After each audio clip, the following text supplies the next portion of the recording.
Confesiones de San Agustín. Libro 8.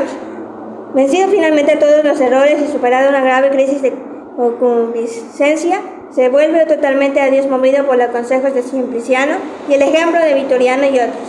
Siendo una voz del cielo, lee el capítulo 13 de la carta de San Pablo a los Romanos. Capítulo 2. Simpliciano lo felicita por haber leído los libros de los platónicos en lugar de otros, y le cuenta la conversión del famoso retórico Vitorino.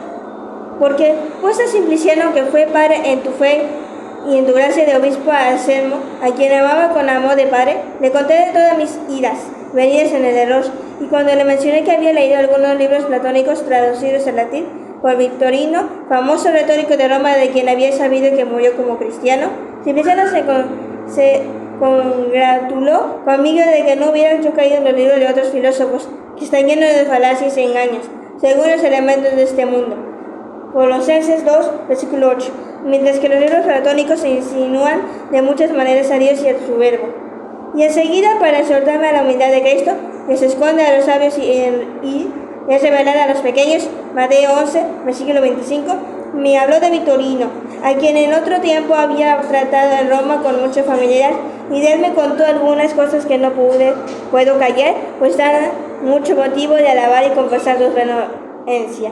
Vitorino, anciano del Altísimo y peritísimo en todas las disciplinas liberales, había leído, juzgado y elucidado muchos libros y había sido maestro de muchos nobles senadores, pero tenían de tanta reputación que le habían concedido de alto honor, aceptado por él, de erigirle una estatua en el foro romano.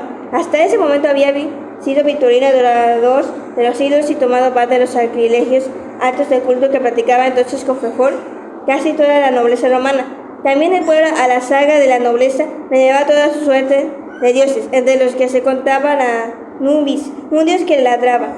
Esos dioses extranjeros habían un tiempo declarado la guerra a Neptuno y a Venus. Se habían levantado contra Minerva y los romanos que habían vencido a esos pueblos invocaban ahora a sus ídolos.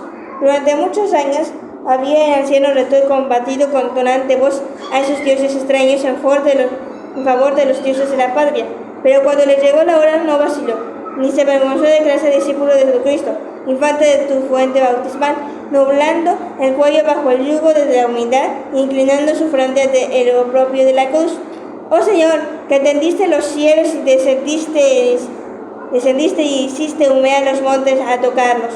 Salmo 28, versículo 5. ¿Cómo hiciste para penetrar en el pecho de aquel hombre?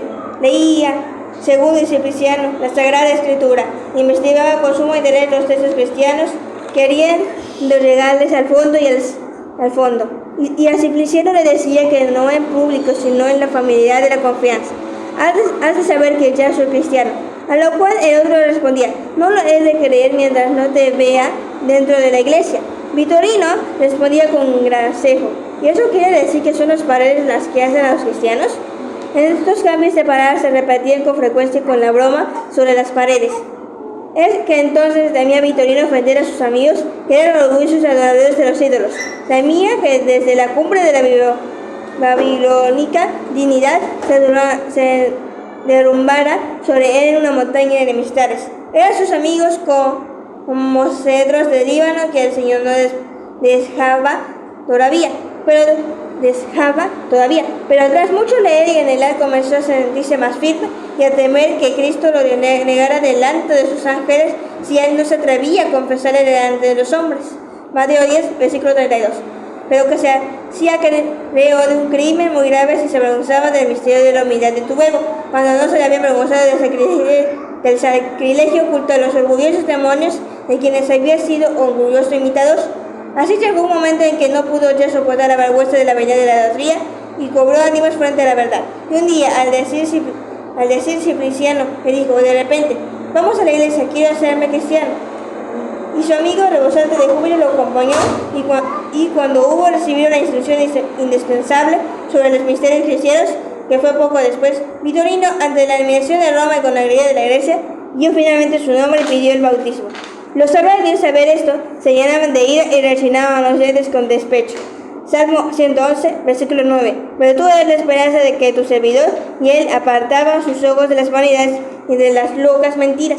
Salmo 39, versículo 4. Cuando llegó finalmente la hora de la confesión de fe, que según la costumbre romana deben hacer los candidatos a tu gracia con fórmulas fijas y bien memorizadas desde un lugar eminente y ante la presencia de todo el pueblo, corrió el rumor de que los sacerdotes lo habían propuesto a Vitorino que hiciera su profesión de fe a puertas cerradas, como se les concedía con frecuencia a los que se sentían débiles e inseguros.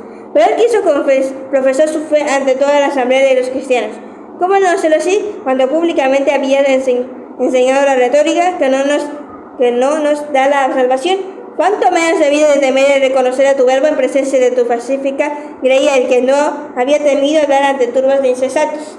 Así pues, cuando subió al estrado para confesar la fe, los que lo conocían, y lo conocían todo el mundo, comenzaron a pronunciar su nombre con expresiones de ruidosa gratulación. Vitorino, Vitorino, era la voz que llenaba todo el ámbito con una aclamación comprimida. Hasta que luego enfermó osa ovación, el júbilo general, pero pronto se hizo el silencio, pues todos querían oírlo. Él pronunció entonces su confesión de fe con serenidad y pleno dominio de sí, y todos querían como arrebatarlo y metérselo en el corazón, y en verdad que lo arrebataron con el amor y la alegría y amor como manos se lo llevaron.